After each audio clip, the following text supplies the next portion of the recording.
أعوذ بالله من الشيطان الرجيم. بسم الله الرحمن الرحيم. إنا أنزلنا إليك الكتاب بالحق لتحكم بين الناس بما أراك الله ولا تكن للخائنين خصيما واستغفر الله إن الله كان غفورا رحيما. یہ سورہ النساء کی آیت نمبر 105 ہے، جس میں اللہ کے رسول صلی اللہ علیہ وسلم کو کتاب دینے کی جو مقصد ہے وہ بتایا جا رہا ہے کہ لتحکم بین الناس بما اراک اللہ، کہ اللہ نے جو آپ کو تعلیم دی ہے یعنی کتاب اللہ، اس کے مطابق اللہ کے حکم کے مطابق لوگوں کے درمیان وہ فیصلے کریں اور حاکم ہوں۔ اعوذ باللہ من الشیطان الرجیم، بسم اللہ الرحمن الرحیم۔ وَأَنزَلْنَا إِلَيْكَ الْكِتَابَ بِالْحَقِّ مُصَدِّقًا لِمَا بَيْنَ يَدَيْهِ مِنَ الْكِتَابِ وَمُهَيْمِنًا عَلَيْهِ فَاحْكُمْ بَيْنَهُمْ بِمَا أَنزَلَ اللَّهُ وَلَا تَتَّبِعْ أَهْوَاءَهُمْ عَمَّا جَاءَكَ مِنَ الْحَقِّ لِكُلٍّ جَعَلْنَا مِنكُمْ شِرْعَةً وَمِنْهَاجًا وَلَوْ شَاءَ اللَّهُ لَجَعَلَكُمْ أُمَّةً وَاحِدَةً وَلَكِنْ لِيَبْلُوَكُمْ فِيمَا آتَاكُمْ فَاسْتَبِقُوا الْخَيْرَاتِ إِلَى اللَّهِ مَرْجِعُكُمْ جَمِيعًا فَيُنَبِّئُكُم بِمَا كُنتُمْ فِيهِ تَخْتَلِفُونَ وَأَنِ احْكُمْ بَيْنَهُم بِمَا أَنزَلَ اللَّهُ وَلَا تَتَّبِعْ أَهْوَاءَهُمْ وَاحْذَرْهُمْ أَن يَفْتِنُوكَ عَن بَعْضِ مَا أَنزَلَ اللَّهُ إِلَيْكَ فَإِن تَوَلَّوْا فَاعْلَمْ أَنَّمَا يُرِيدُ اللَّهُ أَن يُصِيبَهُم بِبَعْضِ ذُنُوبِهِمْ وَإِنَّ كَثِيرًا مِّنَ النَّاسِ لَفَاسِقُونَ۔ یہ آیت نمبر 48 اور آیت نمبر 49 یہ سورہ المائدہ کی آیات ہیں۔ یہ جو آیت نمبر 48 ہے، اس کے اندر فرمایا کہ فَاحْكُمْ بَيْنَهُم بِمَا أَنزَلَ اللَّهُ، اور پھر آگے جو آیت نمبر 49 ہے اس کے اندر فرمایا وَأَنِ احْكُمْ بَيْنَهُم بِمَا أَنزَلَ اللَّهُ۔ یہاں پر بھی اللہ کے رسول صلی اللہ علیہ وسلم کو حکم دیا جا رہا ہے کہ آپ ان کے درمیان میں فیصلے فرمائیں حاکم بن کر۔ سماعون للکذب اکارون للسحت فإن جاءوك فاحكم بينهم أو أعرض عنهم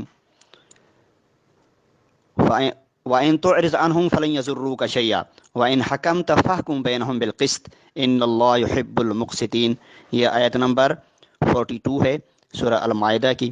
اسی کے اندر اللہ پاک نے پہلے فرمایا فاحکم بینہم، اس کے بعد پھر فرمایا وَإِنْ حَكَمْتَ فاحکم بینہم بالقسط۔ دو بار آپ صلی اللہ علیہ وسلم کو کہا گیا کہ آپ ان کے درمیان میں فیصلہ فرمائیں حاکم بن کر۔ اور فرمایا وَكَيْفَ يُحَكِّمُونَكَ وَعِنْدَهُمُ التَّوْرَاةُ فِيهَا حُكْمُ اللَّهِ، آپ کو وہ حاکم کیسے بنائیں گے یہودی جو ان کے پاس تورات موجود ہے۔ اس کا مطلب یہ ہے کہ آپ صلی اللہ علیہ وسلم کو حاکم بننا اللہ کا ان کو حکم ہے کہ آپ حکومت قائم کریں اور حاکم بنیں اور لوگوں کے درمیان قسط کے ساتھ، انصاف کے ساتھ، عدل کے ساتھ فیصلے فرمائیں۔ اعوذ باللہ من الشیطان الرجیم، بسم اللہ الرحمن الرحیم۔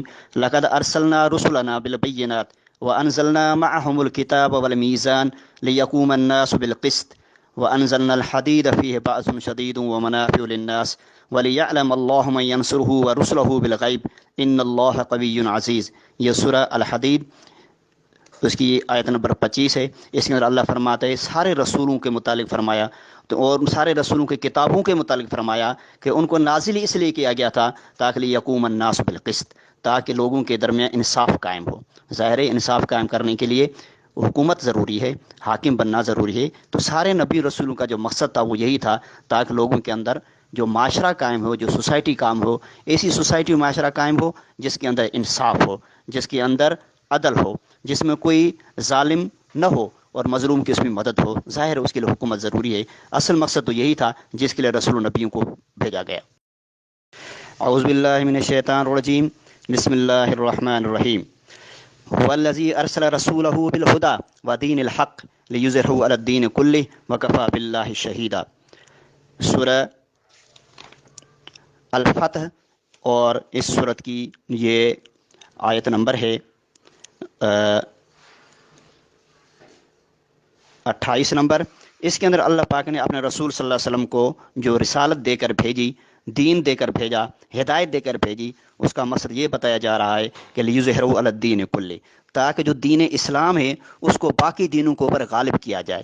ظاہر ہے دین جو ہے اگر اس کا مسئلہ صرف نماز روزہ رکھا جائے تو پھر تو یہ بات ہی سمجھ نہیں آتی۔ اس کا مقصد یہی ہے کہ دین کا جو سسٹم ہے جو اللہ نے مسلمانوں کے لیے پسند فرمایا، ان الدین عند اللہ الاسلام، تو اسی دین کو ہی غالب کرنا ہے، اور دوسری جگہ پر اس کو تمکین اور تمکن سے بیان کیا جا رہا ہے، وہ بھی انشاءاللہ میں آپ کے سامنے آیت پیش کروں گا کہ اللہ پاک یہ چاہتے ہیں کہ دین اسلام کا تمکن ہو، اور اسی کو اللہ نے مسلمانوں کے لیے پسند فرمایا ہے، اور یہی رسالت کا مقصد تھا جس کے لیے اللہ کے رسول صلی اللہ علیہ وسلم کے لیے بتایا جا رہا ہے کہ ہم نے اس کو بھیجا ہی اسی لیے ہے، اللہ اپنے رسول کو، تاکہ جو دین حق ان کو دیا گیا ہے، جو ہدایت ان کو دی گئی ہے، وہ باقی دینوں کے اوپر اور باقی سسٹم کے اوپر ان کو غالب کر دے۔ اعوذ باللہ من الشیطان الرجیم، بسم اللہ الرحمن الرحیم۔ وَإِذَا دُعُوا إِلَى اللَّهِ وَرَسُولِهِ لِيَحْكُمَ بَيْنَهُمْ إِذَا فَرِيقٌ مِّنْهُمْ مُعْرِضُونَ، یہ آیت نمبر 48 ہے سورہ النور کی۔ اس کے اندر بھی اللہ پاک جو ہے آپ صلی اللہ علیہ وسلم کو فرما رہا ہے کہ اللہ اور رسول جو ہے وہ ان کا یہ کام ہے، ان کی یہ اللہ کے رسول کی ڈیوٹی ہے کہ لِيَحْكُمَ بَيْنَهُمْ، کہ وہ ان کے درمیان فیصلے فرمائے۔ اور یہ منافقین کا یہ کام تھا کہ اللہ کے رسول صلی اللہ علیہ وسلم کے حاکمیت کا انکار کرتے تھے وہ، اور یہی ان کا جو ہے ان کو بتایا جا رہا ہے کہ بھئی تو آپ اللہ کے رسول صلی اللہ علیہ وسلم کو حاکم مانیں اور اس کی حکومت کو تسلیم کریں۔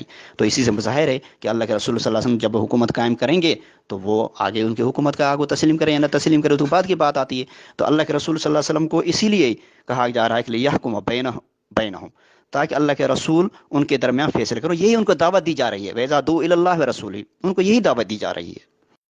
اعوذ باللہ من الشیطان الرجیم، بسم اللہ الرحمن الرحیم۔ انما كان قول المؤمنین اذا دعوا الى الله ورسوله ليحكم بينهم ان يقولوا سمعنا واطعنا واولئك هم المفلحون ومن يطع الله ورسوله ويخشى الله ويتقه فاولئك هم الفائزون۔ یہ آیت نمبر 51 اور 52 ہے سورہ النور کی۔ اس کے اندر بھی اللہ پاک یہ فرماتے ہیں کہ مومنین کو دعوت دی جاتی ہے کہ وہ اللہ کے رسول کے پاس آئیں، اس لیے آئیں ليحكم بينهم، تاکہ وہ ان کے درمیان فیصلے کرے۔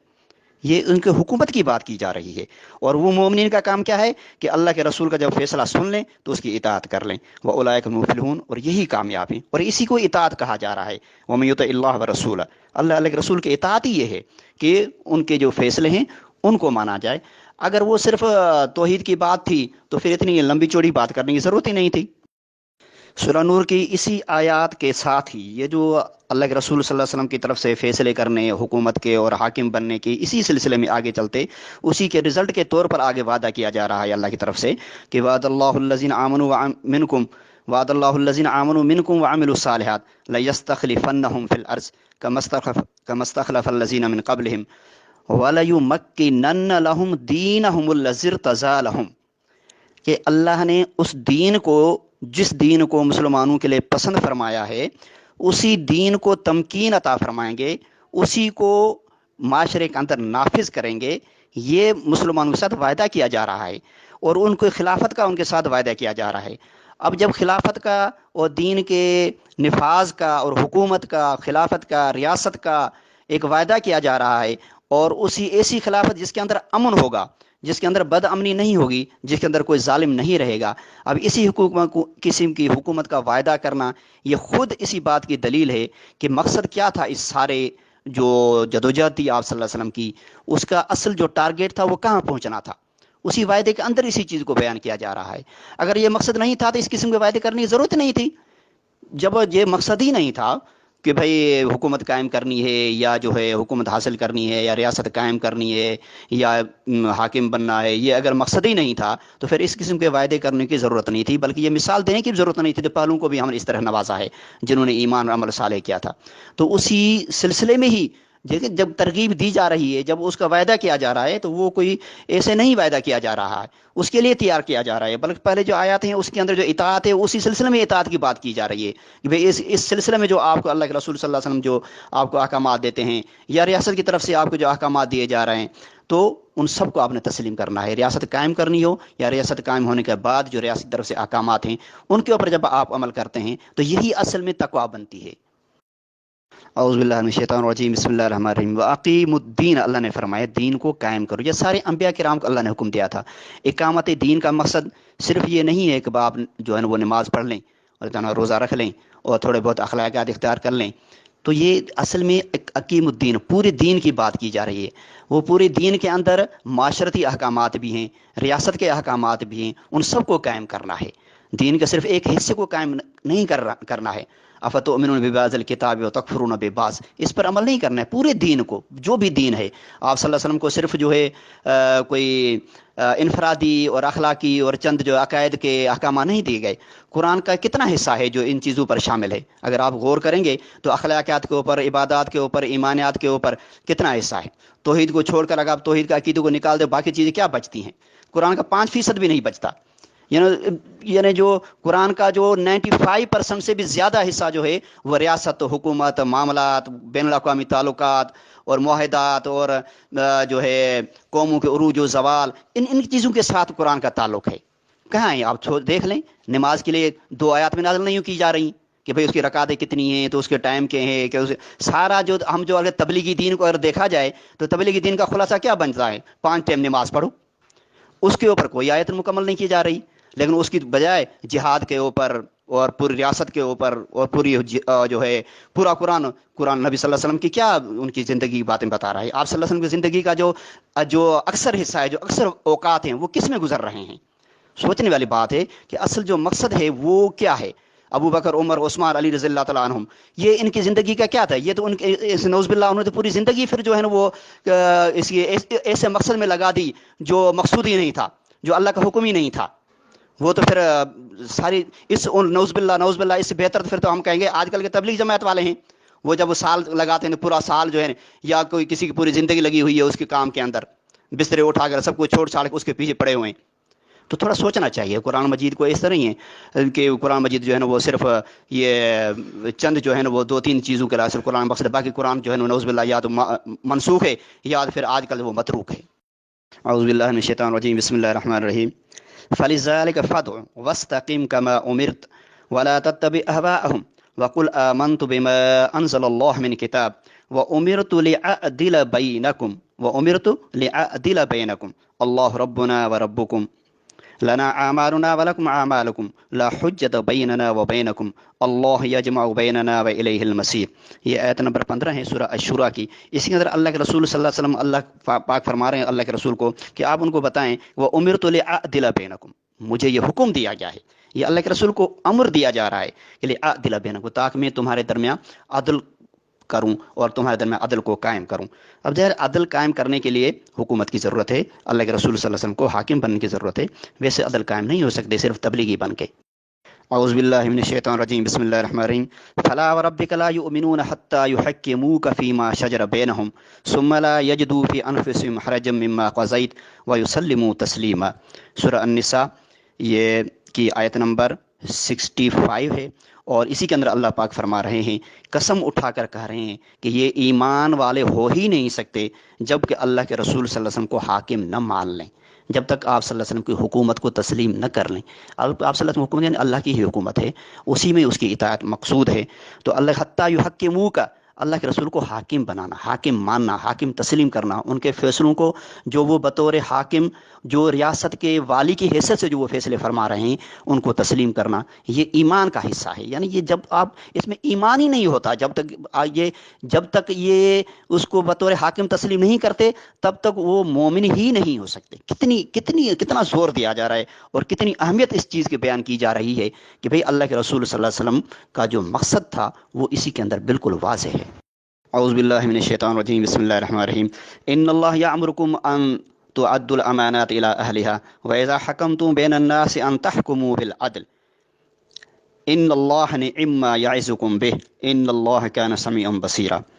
یہ آیت نمبر 58 ہے سورہ النساء کی۔ اس کے اندر اللہ پاک فرماتے ہیں میرا یہ حکم ہے، میرا یہ حکم ہے وَإِذَا حَكَمْتُ بَيْنَ النَّاسِ أَن تَحْكُمُوا بِالْعَدْلِ، کہ آپ فیصلے عدل کے ساتھ کریں، فیصلے عدل کے ساتھ کریں۔ تو یہ عدل کے ساتھ فیصلے کرنا یہ اللہ کا حکم ہے، اور یہ تب ہوگا جب ہم کوئی ریاست، کوئی حکومت کوئی قائم کریں گے جو اللہ کے احکامات کے مطابق فیصلے کرے۔ اور اسی کے اندر آگے پھر کہا جا رہا ہے کہ یا ایھا الذین آمنوا اطیعوا اللہ واطیعوا الرسول واولی الامر منکم فان تنازعتم فی شیء فردوه الی اللہ والرسول ان کنتم تؤمنون باللہ والیوم الآخر ذلک خیر واحسن تاویلا۔ دیکھیں اسی آیت کے اندر اللہ فرماتے ہیں کہ اللہ کے رسول کی اطاعت کرو اور اولو الامر کی اطاعت کرو۔ اب یہ اولو الامر کی اطاعت کیا ہے؟ یہ حکومت اور ریاست کی ہی اطاعت ہے۔ آپ صلی اللہ علیہ وسلم کی جو لوگ اطاعت کرتے تھے مدینہ پاک میں فیصلے تو آپ صلی اللہ علیہ وسلم خود فرما لیتے تھے، لیکن مدینہ سے باہر جو ریاست قائم ہوئی، اس کے جو آگے جو صوبے قائم ہوئے، تو وہاں پر جو امراء تھے، ان کے جو گورنر تھے، جو صحابہ کرام تھے، ان کے احکامات کی اطاعت کی جاتی تھی۔ تو ان کے احکامات کی اطاعت کیا ہے؟ وہ بھی اللہ کے رسول صلی اللہ علیہ وسلم کے احکامات کی ہی اطاعت ہے۔ یہ اسلام نے ایک سسٹم قائم کیا تھا۔ رسول اللہ صلی اللہ علیہ وسلم کی کوئی ذاتی اطاعت مقصود نہیں تھی، اللہ اور اللہ کے رسول کے ان احکامات کی اطاعت مقصود تھی جو اللہ نے قرآن کے اندر نازل فرمائے تھے۔ تو اسی لیے یہ جو اول الامر منکم کا الفاظ ملا کر یہ بات واضح کی جا رہی ہے کہ اطاعت کا مقصود کیا ہے۔ اطاعت کا مقصود یہ اول الامر کی جو اطاعت ہے، یہ تبھی ہوگی جب آپ کو ریاست یا حکومت قائم کریں گے۔ اگر آپ کی ریاست حکومت نہیں ہے تو پھر اول الامر کی اطاعت کا ختم ہو جاتی ہے۔ آج تو اللہ کے رسول بھی زندہ نہیں ہیں، تو پھر کیا کریں گے؟ اعوذ باللہ من الشیطان الرجیم، بسم اللہ الرحمن الرحیم۔ وَلَقَدْ بَعَثْنَا فِي كُلِّ أُمَّةٍ رَسُولًا أَنِ اعْبُدُوا اللَّهَ وَاجْتَنِبُوا الطَّاغُوتَ۔ اللہ فرماتا ہے کہ ہم نے جتنے بھی رسول بھیجے، ان کا جو مقصد تھا وہ یہی تھا کہ اپنی قوم کو وہ یہ کہتے تھے کہ اللہ کی عبادت کریں اور طاغوت کی عبادت نہ کریں، طاغوت سے اپنے آپ کو بچائیں، طاغوت سے دور رہیں۔ اور طاغوت کی اللہ نے خود جو وضاحت کر دی ہے، طاغوت کیا ہے؟ یریدون ان یتحاکموا الی الطاغوت، کہ طاغوت وہ ہیں جو اللہ کے سوا باقی جو ہیں، جو اللہ کے دشمن ہیں، جو اللہ کے احکامات کے خلاف فیصلے کرتے ہیں۔ جب لوگ ان کے پاس جاتے ہیں اپنے فیصلے کرانے کے لیے، اللہ کہتا ہے ان کے پاس مت جاؤ، بلکہ اپنے فیصلے اللہ سے کرواؤ۔ یہاں سے عبادت کا بھی مفہوم واضح ہے اور طاغوت کا مفہوم بھی واضح ہو جاتا ہے کہ اللہ کے رسول اس لیے آتے تھے تاکہ وہ لوگوں کو یہ کہیں کہ اللہ کی عبادت کریں، یعنی اللہ کے احکامات کے مطابق زندگی کریں، زندگی گزاریں، انفرادی طور پر بھی اور اجتماعی طور پر بھی۔ صرف انفرادی کی بات نہیں کی جا رہی، وَاجْتَنِبُوا الطَّاغُوتَ اس کا خود دلیل ہے۔ اس لیے طاغوت کو جب آپ سوچتے ہیں تو اس سے بات واضح ہو جاتی ہے اور عبادت کا مفہوم بھی واضح ہو جاتا ہے۔ اصل جو اختلاف ہے وہ یہاں سے شروع ہو جاتا ہے کہ الہ کیا ہے۔ اگر الہ کی معنی حاکم کر دیتے ہیں تو بات ہی اور ہو جاتی ہے۔ اگر آپ الہ کی معنی اور مفہوم کرتے ہیں ایسی ذات جس کی پرستش کی جائے، جس کی پوجا کی جائے، ڈنڈورت اس کے سامنے کیا جائے، جس طریقے سے بتوں کے سامنے کیا جاتا ہے، اگر عبادت کا یہ مقصد ہے تو پھر اور مفہوم بن جاتا ہے، قرآن کا پورا مفہوم ہی چینج ہو جاتا ہے۔ اسی طرح سے اگر آپ عبادت کا مفہوم یہ لیتے ہیں کہ اللہ کے احکامات کی پیروی کرنا اور محکومیت، تو پھر اور مفہوم بن جاتا ہے۔ لیکن اگر عبادت کا مقصود آپ یہ بناتے ہیں کہ جس طرح الہ کی آپ نے مفہوم لے لیا کہ عبادت کا مقصد ہے کہ بس اس کے سامنے جو ہے نا وہ سر جھکانا ہے، جسمانی طور پر جو ان کے سامنے جھکنا ہے، تو پھر کچھ اور ہی مفہوم بن جاتا ہے۔ تو اسی طریقے سے دین کا اگر آپ مفہوم اور لیتے ہیں، اگر دین کا مقصود آپ کو سسٹم لیتے ہیں، طریقے زندگی گزارنے کا طریقہ لیتے ہیں، تو پھر اس میں معیشت بھی آ جاتی ہے، اس میں ریاست بھی آ جاتی ہے، اس میں حکومت بھی آ جاتی ہے، اس میں بین الاقوامی تعلقات بھی آتے ہیں، اس میں جہاد بھی آ جاتا ہے، اس میں سب کچھ آ جاتا ہے۔ اگر آپ دین یہ کہتے ہیں تو پھر تو حکومت قائم کرنا لازم ہو جاتی ہے اور اللہ کے رسول صلی اللہ علیہ وسلم کے نبوت کا مقصد بھی یہ بن جاتا ہے۔ لیکن اگر آپ دین کا مقصد یہ نہیں لیتے، اس کا مقصد لیتے ہیں کہ بس عقیدہ توحید اور چند اخلاقیات اور چند جو ہے نا کوئی اچھے کام جو ہے نا اس میں شامل کر لیں، 1-2% جو ہے قرآن مجید کا لے لیں، تو وہ اگر دین ہے تو پھر جو بات اور بن جاتی ہے۔ اسی لیے تھوڑا سا ان ساری چیزوں پر غور کرنے کی ضرورت ہے، خاص طور پر دین کے مفہوم پر، الہ کے مفہوم پر اور عبادت کے مفہوم پر، کہ ان کے مفہوم قرآن کی روشنی میں کیا ہے۔ اقامت دین یعنی اسلامی ریاست، ایسی ریاست قائم کرنا جو اللہ کے کتاب کے مطابق فیصلے کرے۔ یہ تمام فقہاء اسلام جو ابھی تک گزر چکے ہیں ان سب کے نزدیک یہ متفقہ اور مسلمہ، ان کے بقول ان کے یہ مسلمانوں کے اوپر فریضہ ہے۔ اور اس کے اندر وہ کہتے ہیں اختلاف کرنا ہے یا تفرقہ ڈالنا یہ حرام ہے۔ جس طرح دین کی تبلیغ ہماری ذمہ داری ہے، دین کا احکامات میں انفرادی اور اجتماعی طور پر عمل کرنا بھی ہماری ذمہ داری ہے، یہ اسی طریقے پر ریاست قائم کرنا، اسلامی ریاست قائم کرنا، یہ ہماری ذمہ داری ہے۔ یہ ذمہ داری ہم نے از خود نہیں لی، بلکہ اللہ پاک نے ہمیں، جس نے پیدا کیا ہے، اسی نے ہمارے اوپر یہ ذمہ داریاں ڈالی ہیں اور اسی کا یہ حق ہے اور ہمیں انبیاء کا وارث قرار دیا ہے۔ اللہ پاک نے انبیاء کے بعثت کا مقصد اقامت دین قرار دیا ہے، تو جب انبیاء کی بعثت کا ہی مقصد یہ ہے تو پھر ہمارا بھی مقصد یہی ہونا چاہیے۔ ہاں، یہ کہنا کہ آپ صلی اللہ علیہ وسلم کے لیے وہ مقصد تھا، ہمارے لیے مقصد نہیں تھا، جس طرح گاندھی صاحب یہ فرماتے ہیں، وہ کہتے ہیں اللہ کے رسول کا تو یہ مقصد تھا جو اس نے کیا، لیکن ہمارا اس کے ساتھ کوئی تعلق نہیں ہے، تو یہ تو پھر اور بات بن جاتی ہے۔ آپ صلی اللہ علیہ وسلم کے بعد اب کوئی نبی نہیں آئے گا، لہٰذا یہ فریضہ امت مسلمہ کے حوالے کیا گیا ہے کہ وہ از خود اقامت دین جو ہے کہ فریضے کو ادا کریں اور یہ ہماری زندگی کا مقصد ہونا چاہیے.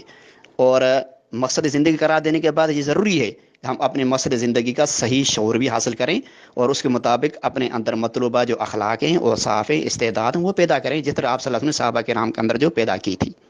قرآن مجید کے اندر کئی نصوص ہیں جن نصوص قرآنی سے بطور اقتضاء یا بطور اشارتاً یا بطور نص اسلامی حکومت کے قیام کی فرضیت ثابت ہوتی ہے. ان میں سے کچھ میں نے آپ کے سامنے رکھے ہیں. مسلم معاشرے کے تمام افراد پر اسلامی حکومت قائم کرنے کی کوشش کرنا بحد استطاعت، جتنی اللہ نے جس کو طاقت دی ہے اس کے مطابق اس کے لیے جدوجہد کرنا فرض ہے.